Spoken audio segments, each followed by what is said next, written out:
हमारे विभिन्न ज्ञानवर्धक कार्यक्रम देखने के लिए आप हमें अभी सब्सक्राइब करें, बेल आइकन को प्रेस करें ताकि आप देख सकें हमारा कार्यक्रम सबसे पहले।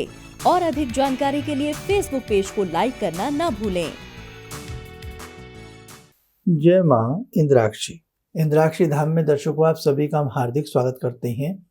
आज के दिन जिन जातकों का जन्म दिवस है, मैरिज एनिवर्सरी है, उन सभी को हमारी तरफ से बहुत बहुत शुभकामनाएं। आज हम बताने वाले हैं कि कई बार हमें पैतृक धन संपत्ति की प्राप्ति होती है और कई बार नहीं भी होती है। आज इस चीज़ को लेकर के अनेकों लोगों के केस चल रहे हैं, मुकदमे फंसे हुए हैं। तो इंसान की हथेली में या उसकी कुंडली में कुछ ऐसे योग होते हैं जिनसे वो जान सके कि उसको पैतृक धन संपत्ति मिल सकती है या नहीं। आइए आज का ये कार्यक्रम आप लोग ज़रूर सुनिएगा। पहले आज का हम पंचांग देख लेते हैं। 29 जनवरी सन 2022 दिन शनिवार, माघ मास, कृष्ण पक्ष, संवत 2078, तिथि द्वादशी, नक्षत्र मूल। आज जन्मे जातक मूल नक्षत्र की श्रेणी में होंगे। राहु काल 9 से 10:30, दिशा सूल पूर्व दिशा। अब देखो, धन की, संपत्ति की हर व्यक्ति चाह रखता है, लेकिन कई बार एक चाह ऐसी होती है जो उसकी खुद की संपत्ति है, कानून के हिसाब से और पारिवारिक रूप में वो धन संपत्ति उसको मिलनी चाहिए, लेकिन कई बार वो उसको मिल नहीं पाती है, तो व्यक्ति का मन दुखता है। तो इंसान अपनी हथेली से जान सकता है कि अब पैतृक धन संपत्ति उसको मिल सकती है या नहीं मिल सकती। आइए बात करते हैं।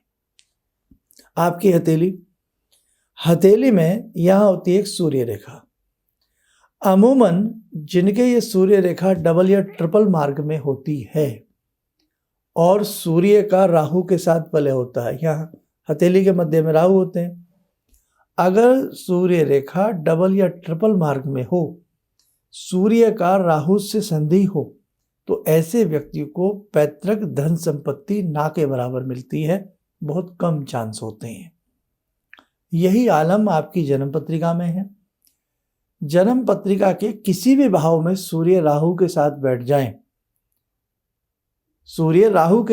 जाएं, और व्यक्ति का द्वितीय भाव कमजोर हो, कुंडली में द्वितीय भाव कमजोर हो, सूर्य राहु इकट्ठे बैठ जाएं, और अगर द्वितीय ही भाव में सूर्य और राहु बैठ जाएं, देखो मैं दिखा भी देता हूँ।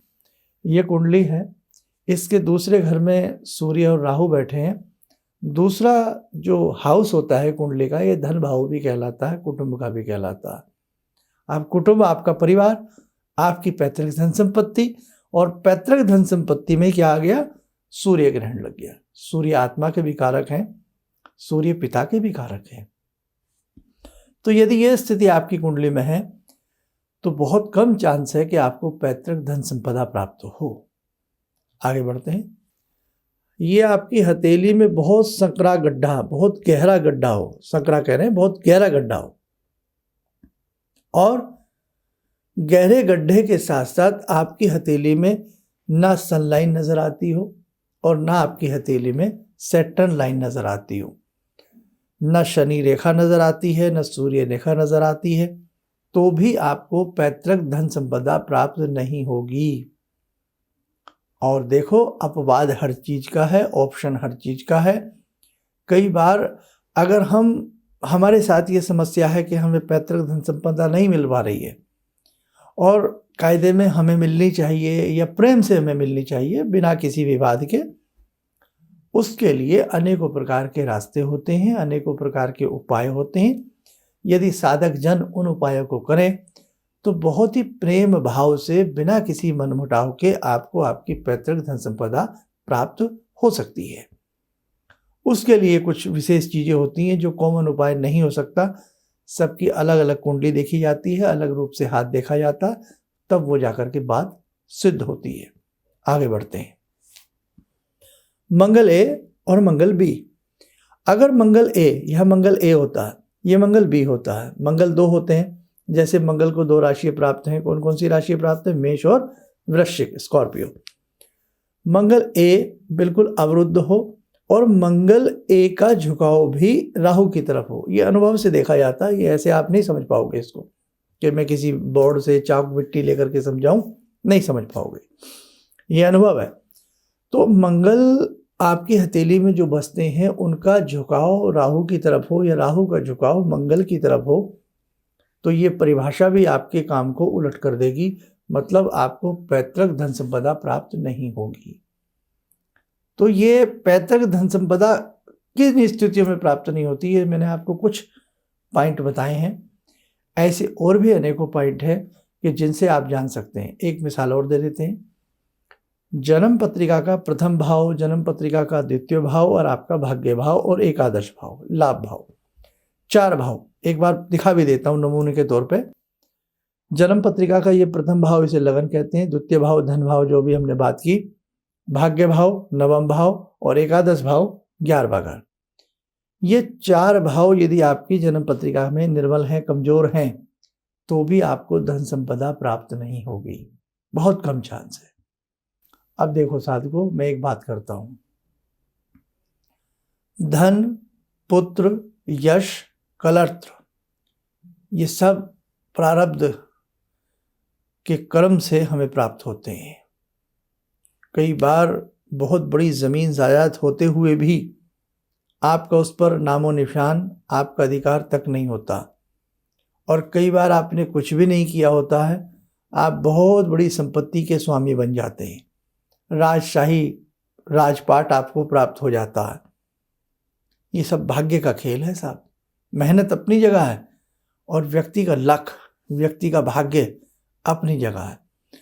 पुरुषार्थ आज काम करता है लेकिन उसका फल कल प्राप्त होता है। इसीलिए कहा गया है कि आने वाला हर आज हम सुधारते चलें, आने वाले हर क्षण में हम कुछ अच्छा कार्य करते चलें, ताकि आने वाला कल हमारा सुखद हो, सुनहरा हो। इसे ही प्रारब्ध कहते हैं। जब हम किसी की कुंडली देखते हैं या हाथ की रेखाएं देखते हैं, उसमें नाना भांति के योग देखते हैं। अब आपकी जैसी समस्या होती है वैसी हम आपसे बात करते हैं, आप हमसे अपना क्वेश्चन करते हैं। जीवन है, जीवन में नाना भांति की समस्याएं हैं, शरीर है, नाना भांति के रोग हैं। लेकिन हम डॉक्टर साहब के पास जब जाते हैं तो हम विशेष उसी चीज़ की बात करते हैं जो तकलीफ हमें होती है ना, कि भाई आंखों में है, मुंह में है, दांत में है, पेट में है, क्या है, जो भी है वो हम बात करते हैं। डॉक्टर साहब उसका सॉल्यूशन ढूंढते हैं। ऐसी एस्ट्रोलॉजी है। बस इसमें थोड़ा सा ये है कि आने वाले समय के लिए भी जो आप मंत्र पढ़ते हैं उसका एक दैवीय आपके ऊपर असर आता है, भगवान की अनुकंपा आपको प्राप्त होती है और आपको विशेष लाभ मिल जाता है। तो साधकों, ये तो थी कुछ ऐसी बातें, लेकिन अगर फिर भी आप ऐसी किसी उलझन में उलझे हों तो आप किसी मर्मज्ञ को अपना हाथ या कुंडली दिखावें, तो कहीं ना कहीं कोई सोल्यूशन आपको ज़रूर मिल सकता है। आइए, समय हो चला आज की ध्यान साधना का। आज की ध्यान साधना में हम जुड़ते हैं मंगल देवता से। भगवान हनुमान जी महाराज की आप सबको शुभ आशीष प्राप्त हो। ॐ अतुलितबलधामं हेमशैलावदेयं धनुजवनकृशानु ज्ञानिनामग्रगण्यं सकलगुणनिधानं वानराणामधीशं रघुपतिप्रियभक्तं वातजातं नमामि। मनोजवं मारुततुल्यवेगं जितेन्द्रियं बुद्धिमतां वरिष्ठं वातात्मजं वानरयूथमुख्यं श्रीरामदूतं शरणं प्रपद्ये। श्रीरामदूतं शरणं प्रपद्ये। रामाय रामभद्राय रामचन्द्राय वेदसे श्रीरघुनाथनाथाय सीताया पतये नमः। श्री हनुमंताय नमः। कवच बना लें, ध्यान करें।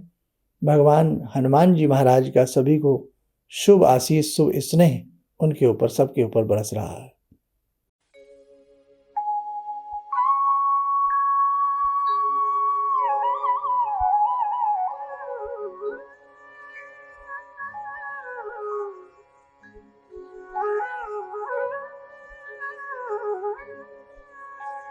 ओम बोलते हुए नेत्र खोलें, सामान्य हो जाए।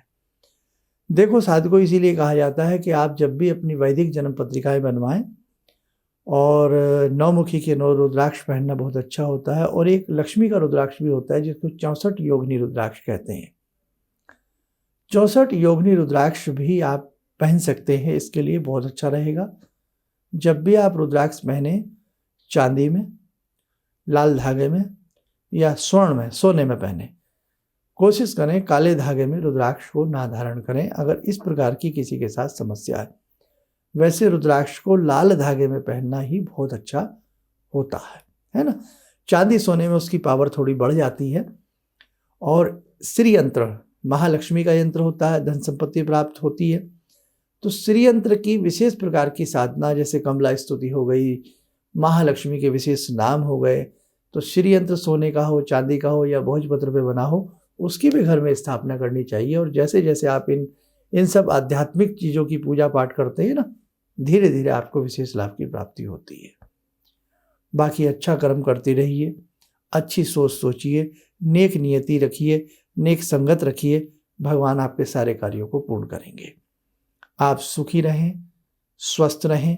इन्हीं शुभकामनाओं के साथ हम अपनी वाणी को विराम देते हैं। जय मां इंद्राक्षी।